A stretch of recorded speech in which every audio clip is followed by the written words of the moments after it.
Puji Tuhan, kita baca firman Tuhan buat hari ini. Kita ambil dari Galatia pasal yang keempat. Yang dimaksud ialah selama seorang ahli waris belum akil,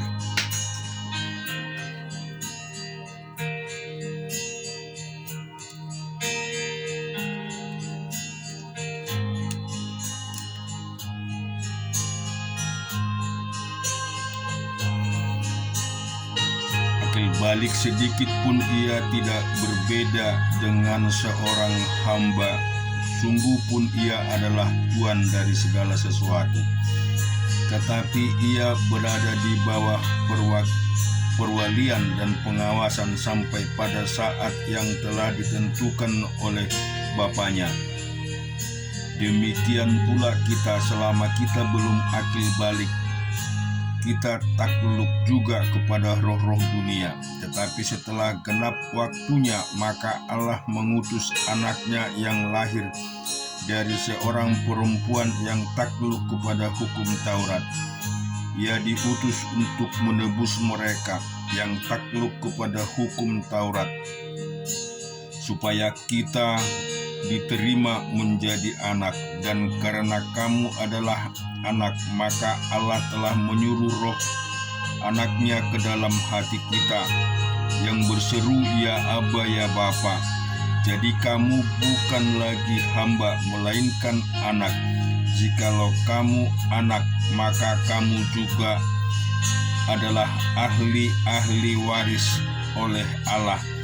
Dahulu ketika kamu tidak mengenal Allah, kamu memperhambakan diri kepada Allah yang pada hakikatnya bukan Allah. Tetapi sekarang sesudah kamu mengenal Allah, atau lebih baik sesudah kamu dikenal Allah, bagaimanakah kamu berbalik lagi kepada roh-roh dunia yang lemah dan miskin, dan mau mulai memperhambakan diri kepadanya? Dengan teliti memelihara hari-hari tertentu, bulan-bulan, masa-masa yang tetap, dan tahun-tahun.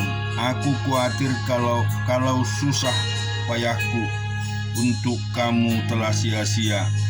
Aku minta kepadamu, saudara-saudara, jadilah sama seperti aku, sebab aku pun telah menjadi sama seperti kamu. Belum pernah kualami sesuatu yang tidak baik daripadamu. Kamu tahu bahwa aku pertama kali telah memberitakan Injil kepadamu oleh karena aku sakit pada tubuhku. Sungguh pun demikian keadaan tubuhku itu, yang merupakan pencobaan bagi kamu.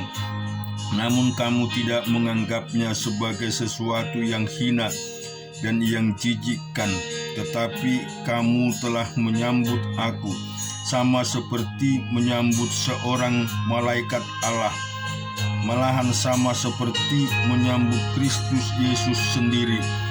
Betapa bahagianya kamu pada waktu itu, dan sekarang ini manakah bahagiamu itu? Karena aku dapat bersaksi tentang kamu bahwa jika mungkin kamu telah mencungkil matamu dan memberikannya kepadaku. Apakah dengan mengatakan kebenaran kepadamu aku telah menjadi musuhmu?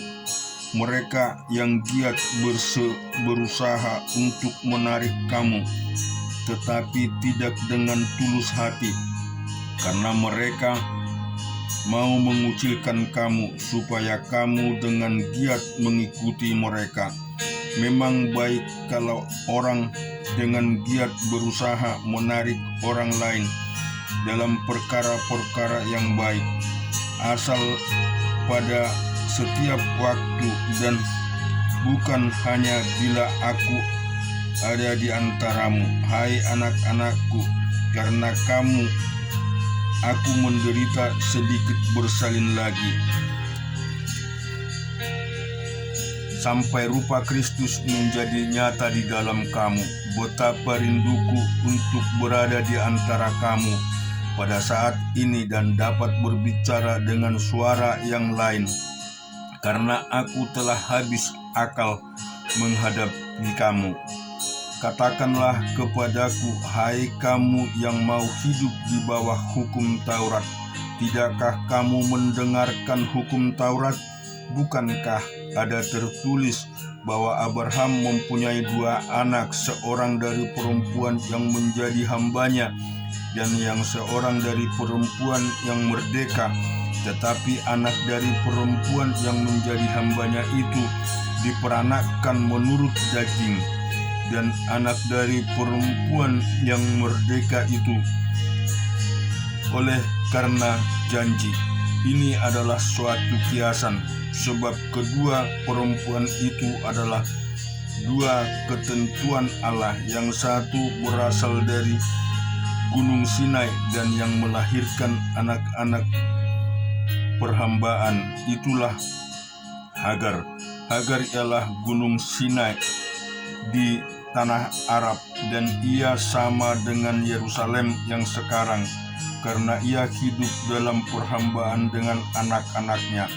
Tetapi Yerusalem surgawi adalah perempuan yang merdeka, dan ialah ibu kita, karena ada tertulis, bersukacitalah hai Simandun yang tidak pernah melahirkan, bergembiralah dan bersorak-sorailah hai engkau yang tidak pernah menderita sakit bersalin, sebab yang ditinggalkan suaminya akan mempunyai lebih banyak anak daripada yang bersuami. Dan kamu, saudara-saudara kamu, sama seperti Ishak adalah anak-anak janji, tetapi seperti dahulu dia yang diperanakkan menurut daging, menganiaya yang diperanakkan mereka menurut roh. Demikian juga sekarang ini. Tetapi apa kata nas kitab suci? Usirlah hamba perempuan itu beserta anaknya, sebab anak hamba perempuan itu tidak akan menjadi ahli waris bersama-sama dengan anak perempuan merdeka itu. Karena itu saudara-saudara perempuan, melainkan anak-anak perempuan merdeka.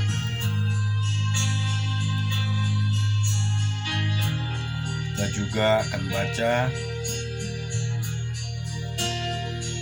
di dalam Yeskiel pasal yang ke-15. Lalu datanglah firman Tuhan kepadaku, hai anak manusia, apakah kelebihan kayu anggur dari semua kayu yang buahnya seperti anggur dan tumbuh di antara kayu-kayu di hutan? Apakah orang mengambil kayunya untuk membuat sesuatu daripadanya, ataukah membuat gantungan daripadanya untuk menggantungkan segala macam perkakas padanya? Sesungguhnya kayu itu dilemparkan ke dalam api untuk dibakar, kedua ujungnya habis dimakan api, di tengah-tengahnya sedang menyala. Pergunakanlah lagi itu untuk membuat sesuatu.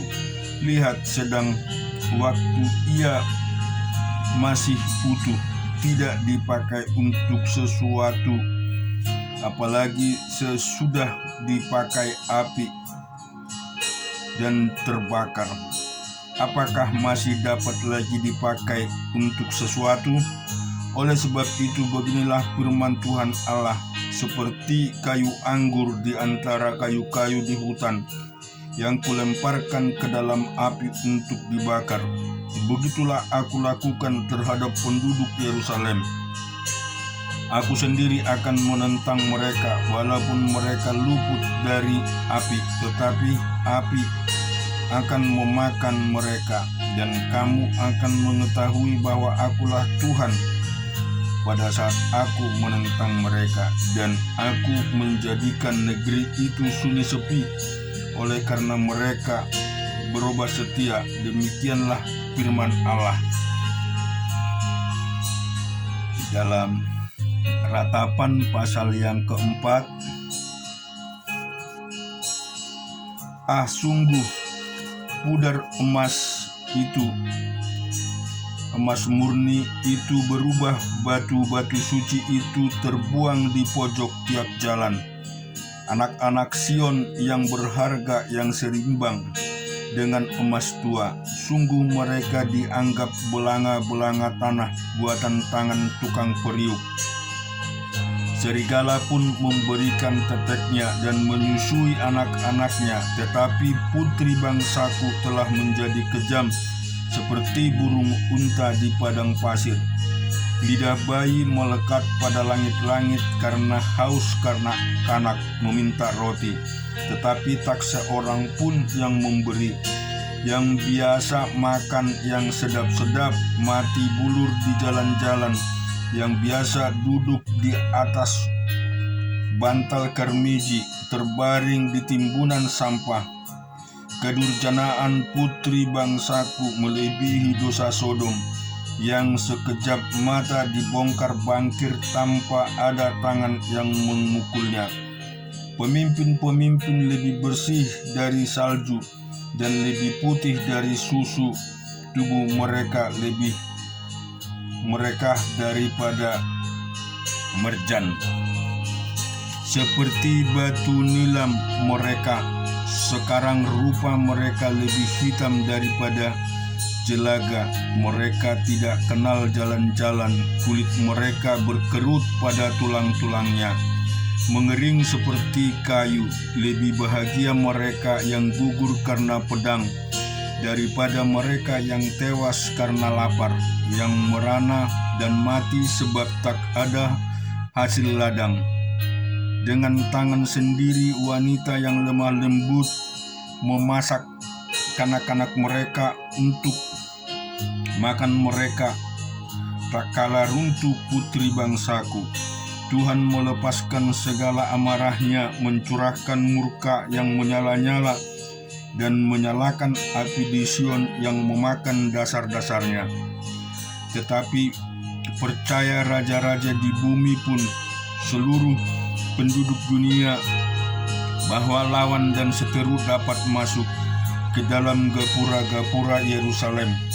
Hal itu terjadi oleh sebab dosa nabi-nabinya dan kedurjanaan imam-imam yang di tengah-tengahnya mencurahkan darah orang yang tidak bersalah.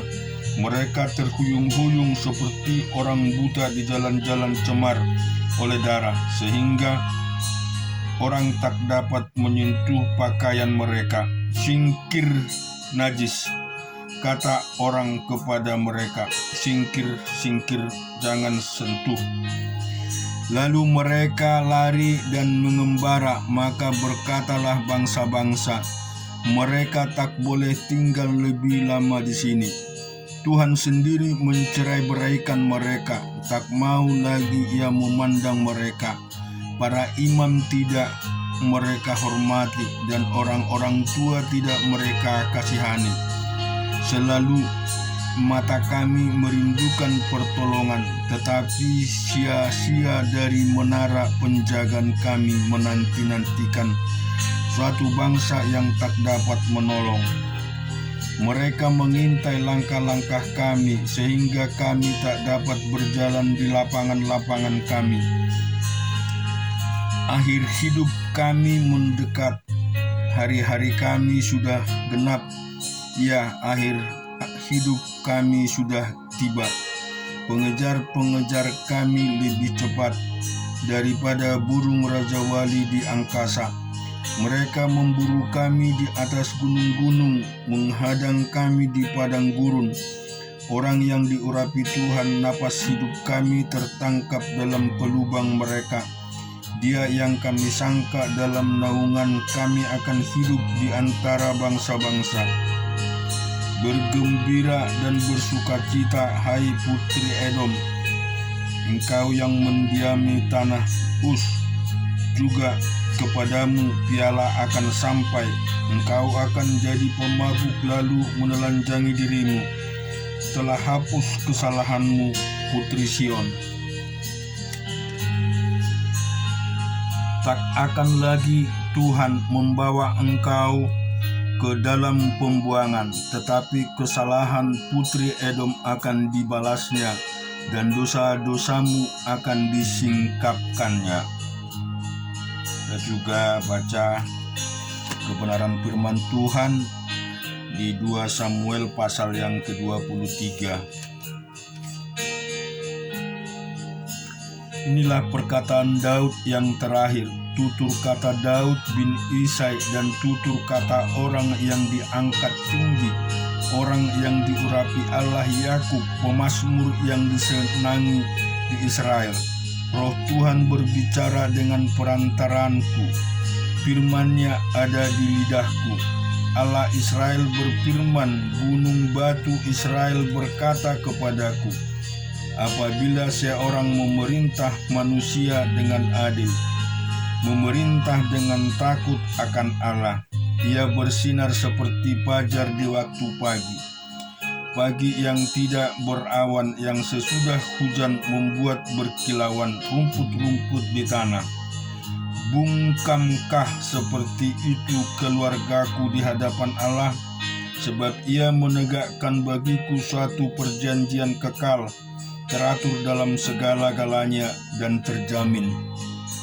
Sebab segala keselamatanku dan segala kesukaanku bukanlah dia yang menumbuhkannya, tetapi orang-orang yang dursila, mereka semua seperti duri yang dihamburkan. Sesungguhnya mereka tidak terpegang oleh tangan. Tidak ada orang yang dapat mengusik mereka kecuali dengan sebatang besi atau gagang tembok, dan dengan api mereka dibakar habis. Inilah nama para pahlawan yang mengiring Daud: Isbal orang Hakmoni, kepala Triwiri. Ini mengayunkan tombaknya melawan 800 orang yang tertikam mati dalam satu pertempuran. Dan sesudah dia Eliezer anak Dodo, anak seorang Ahoi, ia termasuk ketiga pahlawan itu. Ia ada bersama-sama Daud ketika mereka mengolok-olok orang Filistin yang telah berkumpul di sana untuk berperang, padahal orang-orang Israel telah mengundurkan diri. Tetapi ia bangkit dan membunuh demikian banyak orang Filistin, sampai tangannya lesu dan tinggal melekat pada pedangnya. Tuhan memberikan pada hari itu kemenangan yang besar. Rakyat datang kembali mengikuti dia hanya untuk merampas. Sesudah dia sama anak Age orang Harari, ketika orang Filistin berkumpul di Lehi, di sana ada sebidang tanah ladang penuh kacang merah, dan tentara telah melarikan diri dari hadapan orang Filistin. Maka berdirilah ia di tengah-tengah ladang itu. Ia dapat mempertahankannya dan memukul kalah orang Filistin. Demikianlah diberikan Tuhan kemenangan yang besar. Sekali datang 3 orang dari 30 kepala mendapatkan Daud. Menjelang musim menuai dekat gua Adulam, sedang sepasukan orang Filistin berkemah di kemah Repaim. Pada waktu itu Daud ada di dalam kubu gunung, dan pasukan pendudukan orang Filistin pada waktu itu ada di Betlehem. Lalu timbullah keinginan pada Daud, dan ia berkata, sekiranya ada orang yang memberi aku minum air dari perigi Betlehem yang ada dekat pintu gerbang. Lalu ketiga pahlawan itu menerobos berkemah orang Filistin. Mereka menimba air dari perigi Betlehem yang ada dekat pintu gerbang, mengangkatnya dan membawanya kepada Daud. Tetapi Daud tidak mau meminumnya, melainkan mempersembahkannya sebagai korban curahan kepada Tuhan. Katanya, jauhlah daripadaku ya Tuhan untuk berbuat demikian. Bukankah ini darah orang-orang yang telah pergi dengan mempertaruhkan nyawanya? dan tidak mau ia meminumnya. Itulah yang dilakukan ketiga pahlawan itu. Abisai adik Yoab anak Zeruya, dialah kepala ke-30 orang itu, dan dialah yang mengayunkan tombaknya melawan 300 orang yang mati ditikamnya. Ia mendapat nama di antara ke-30 orang itu. Bukankah ini yang paling dihormati di antara ke-30 orang itu? Memang ia menjadi pemimpin mereka, tetapi ia tidak dapat menyamai Triwira itu. Selanjutnya Benaya bin Yoyada, anak seorang yang gagah perkasa, yang besar jasanya, yang berasal dari Kabsil. Ia menewaskan kedua pahlawan besar dari Yoab. Juga pernah ia turun ke dalam lubang dan membunuh seekor singa pada suatu hari bersalju. Lalu ia membunuh seorang Mesir, seorang yang tinggi perawakannya, dan tangan orang Mesir itu ada tombaknya. Tetapi ia mendatanginya dengan tongkat, merampas tombak itu dari tangan orang Mesir itu, lalu membunuh orang itu dengan tombak sendiri. Itulah yang diperbuat Benaya bin Yoyada. Ia mendapat nama di antara ke-30 pahlawan itu.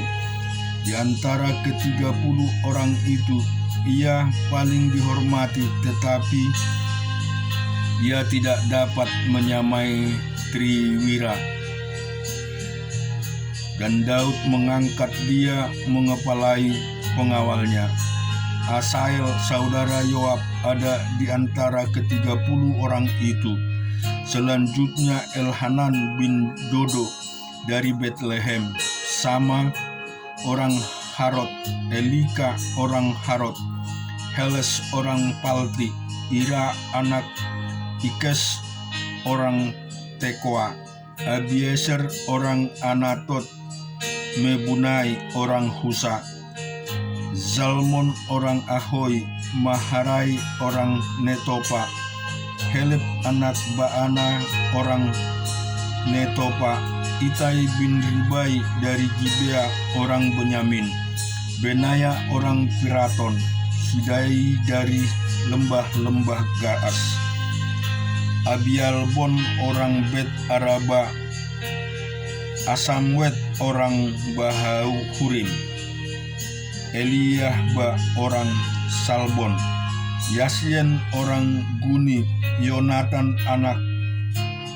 Sama orang Harari, Ahiam bin Sarar orang Harari, Elipelet anak Abasai, Ahasabai orang Maha, Eliam anak Ahitopel orang Gilo, Hisrai orang Karmel, Perari orang Arbi, Yigal bin Nathan dari Joba, Bani orang Gad, Celek orang Amon, Ahanarai orang Berot, pembawa senjata Yoab anak Zeruya, Ira orang Yetri, Gareb orang Yetri, Uria orang Het, semuanya 37 orang. Syukur bagi Tuhan, biarlah kiranya firman ini menjadi kekuatan di dalam hidup kita. Amin.